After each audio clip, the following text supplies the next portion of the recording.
Good morning. Welcome to AI Daily. Today is 2026, Year 7, Month 16 day.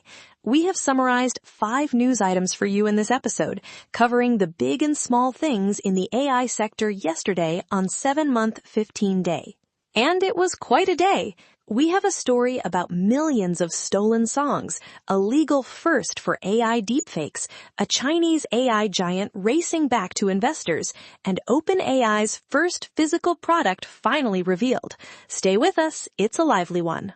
Morning, Ace Dear. Stolen songs, deepfakes, and the mystery gadget. That's a lot before breakfast. Absolutely. Let's get straight into it. First up, a hacking incident has exposed exactly how Suno, one of the most popular AI music generators, trained its models. Leaked files reported by 404 Media show that Suno scraped millions of songs from YouTube Music, Deezer, and Genius, along with hundreds of thousands of hours of other audio from platforms including Pond 5, Jamendo, and Freesound. One file alone logged over 2 million YouTube music clips. Hold on. What is Suno exactly? I've heard a name, but never used it. Suno is an AI tool that lets you type a short description and it creates a complete song for you. Melody, lyrics, vocals, the lot. It's been hugely popular with people who want music but can't play an instrument or hire a composer. Right. So what did it actually do wrong here?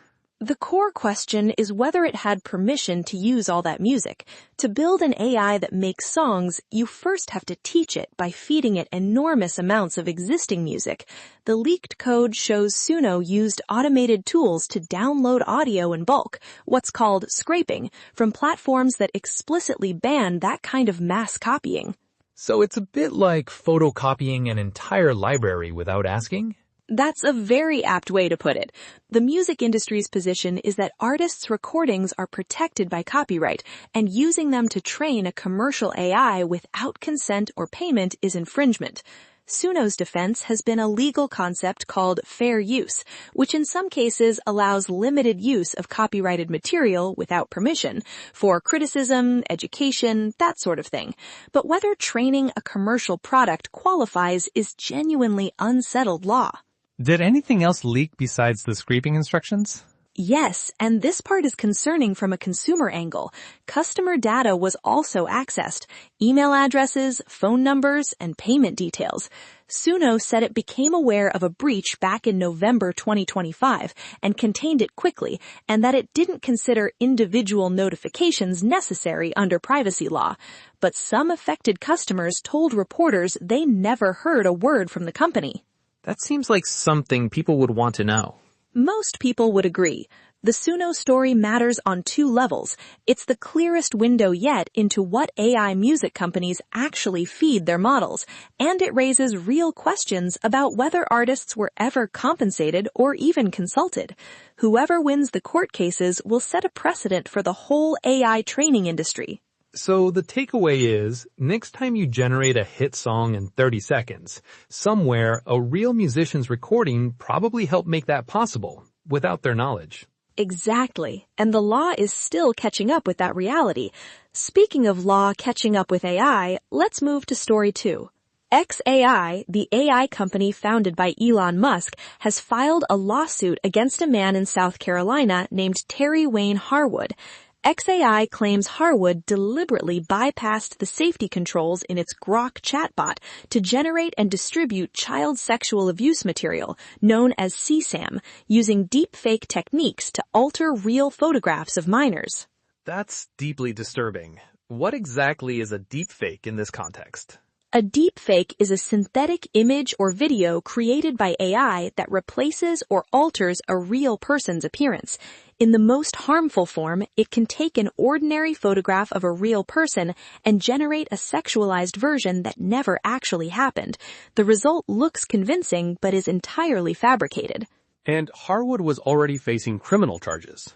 Yes, he was arrested back in February on 8 felony charges for allegedly possessing and distributing CSAM. xAI's civil lawsuit adds to that, claiming at least some of the images connected to those criminal charges were created or altered using Grok. The company says his actions caused significant legal and reputational damage to xAI itself. Why would xAI sue him rather than just cooperating with a criminal case? The civil lawsuit is a separate legal path that seeks financial damages and a permanent ban from Grok. xAI is essentially trying to hold the individual accountable in a court that can award compensation, and it is also sending a public signal that misusing its tools will have serious civil consequences on top of criminal ones. Has xAI done anything like this before? The Verge noted this appears to be the first time xAI has sued anyone over AI deepfakes created with Grok. That matters because Grok gained an image editing feature after xAI introduced what it called a spicy mode, and there were almost immediately reports of people generating sexualized images, including of Niners. A group of teenagers sued xAI in March. Now, xAI is turning that legal aggression outward at an alleged perpetrator.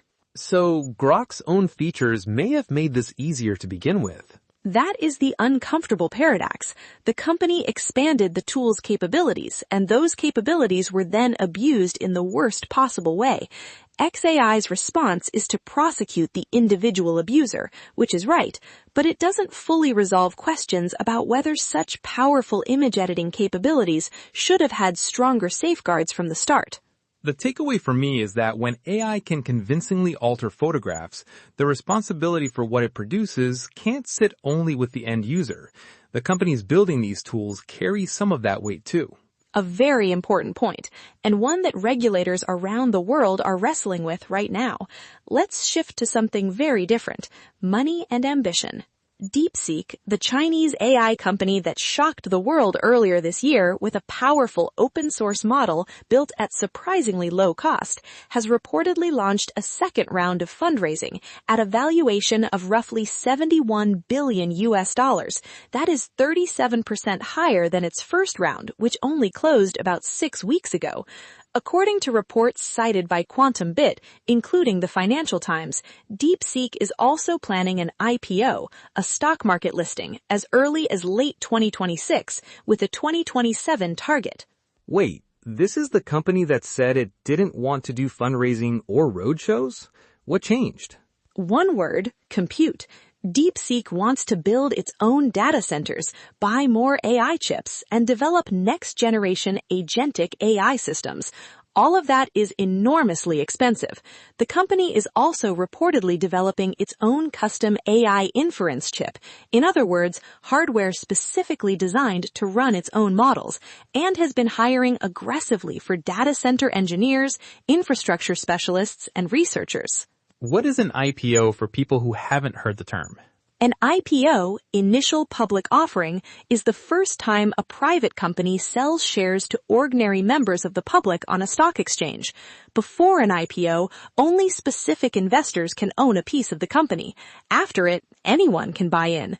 It also forces the company to publish detailed financial information, so we would finally see real numbers on Deepseek's revenue, costs, and growth.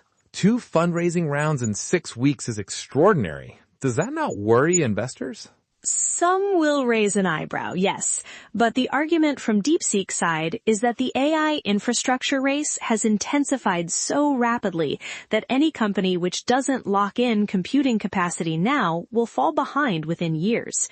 Every major AI lab is in the same race: OpenAI, Anthropic, Google, and the constraint everywhere is chips and data center power, not ideas. And DeepSeek's founder, Liang Feng, how does he fit into all this? He's an interesting figure. His personal net worth has reportedly more than doubled to around $36 billion following the first funding round. Yet, by multiple accounts, he built Deepseek specifically because he believes powerful AI should not be monopolized by closed, proprietary companies. It should be open and accessible. There's a real tension between those ideals and the scale of capital now flowing in. So Deepseek's takeaway is that even the underdog that disrupted everyone is now playing the same game of raising billions and building mega data centers. Precisely. The AI race has a way of pulling everyone in, whatever their original intentions. Now let's talk about a company that has been playing that game for a while, and its first physical product. OpenAI's first hardware device has reportedly been revealed, and it is a screenless, portable smart speaker powered by GPT-Live, the company's natural voice model. Bloomberg reported that the device is designed as a home AI companion. It has a built-in camera and sensors, understands your environment and context, can control smart home gadgets, track your calendar, anticipate your needs, and proactively make suggestions. QuantumBit covered the story with the nickname OpenPod. A smart speaker? That sounds like something Amazon already makes. What's different? The key difference is the AI model inside. Current smart speakers, Amazon Echo, Google Home, Apple HomePod, use voice assistants that are good at simple commands but famously poor at nuanced conversation or complex tasks. GPT-Live supports full duplex voice interaction, which means the device can listen and speak at the same time, can be interrupted naturally mid-sentence, and responds with something much closer to genuine conversation rather than a scripted reply. What does full duplex mean in plain language? Think about how a phone call works versus a walkie-talkie. A walkie-talkie forces each side to take turns. One speaks while the other waits, then you switch. A phone call lets both sides talk simultaneously. Full duplex voice AI works like the phone call. The device doesn't make you wait for it to finish before you can respond, and you don't need to say a wake word before every sentence. That does sound noticeably more natural. Why a speaker shape rather than something more futuristic? QuantumBit's coverage makes the sensible point that previous AI hardware attempts, the AI pin, the AI glasses, the AI pendant, have mostly been commercial disappointments. A speaker is a known form factor that people already trust in their homes. It is conservative, perhaps, but it is also practical. OpenAI reportedly has around 5 hardware products in development. This is just the first. Apple apparently wasn't happy about it, based on the headline. There is context there. Apple's ongoing lawsuit against OpenAI alleges that former Apple employees brought confidential hardware knowledge to OpenAI. Whether or not those allegations hold up in court, the timing of a screenless, sensor-rich home device is at minimum awkward given Apple's HomePod line. It tells you OpenAI sees the home as a vital distribution channel for its AI.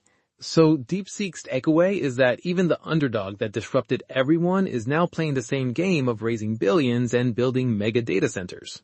Precisely. The AI race has a way of pulling everyone in, whatever their original intentions.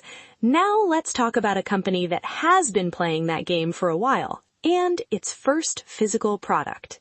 Our final story comes from Alibaba. The Chinese tech giant released Q Audio 3.0.realtime on 15 July, a real-time AI voice model that the company says upgrades 4 things simultaneously: overall intelligence, the ability to use external tools during a conversation, emotional empathy in responses, and the naturalness of two-way dialogue. It comes in 2 versions, a plus tier focused on reasoning depth and a flash tier focused on speed. We've talked about real-time voice AI before, but what makes this one notable? A few things stand out. On benchmark tests, which are standardized tests the AI community uses to compare models, the Plus version scored 92.5 when given written questions and 90.5 when given spoken, casual questions. That tiny drop of just 2 points suggests the model handles real people talking informally almost as well as formal typed text, which has historically been a big weakness in voice AI. What about the tool usability? I'm not sure what that means in a voice conversation. Imagine you're talking to it and you say, "What are the best rated noodle places near me and which one is closest?" Rather than just guessing or giving a generic answer, the model can quietly reach out to a mapping service, get real results, and weave them into its spoken reply, all without you being aware of the backstage work. Then, if you follow up 2 minutes later with, "Book a table at that noodle place," it remembers which place you were discussing. That's a genuine step up from saying I don't have access to real-time information constantly. Exactly. The empathy upgrades are also meaningful. The model can detect your emotional tone from your voice, not just your words, and adjust its pace, pitch, and even add conversational sounds, like a light laugh or a pause of understanding. It's designed to feel less like talking to a search engine and more like talking to a knowledgeable friend. Is this competing directly with GPT-Live, the same model powering that OpenAI speaker we just discussed? Very directly. Both GPT Live and Q Audio 3.0 Realtime launched within days of each other, and both target the same experience, a voice AI that feels genuinely conversational rather than robotic. Alibaba's preview version reportedly topped a global benchmark called Artificial Analysis in Conversation Fluency earlier this year. This release is the full production version. What should a regular person take from this? Voice is becoming the most natural interface for AI. You don't need to learn to type prompts or understand which settings to toggle. You just talk. As these models improve, the gap between speaking to a person and speaking to an AI assistant will narrow considerably.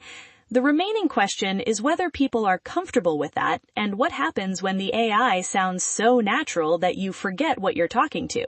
That last bit does give me pause. The better these get, the more important it becomes to stay aware that there is a machine on the other end.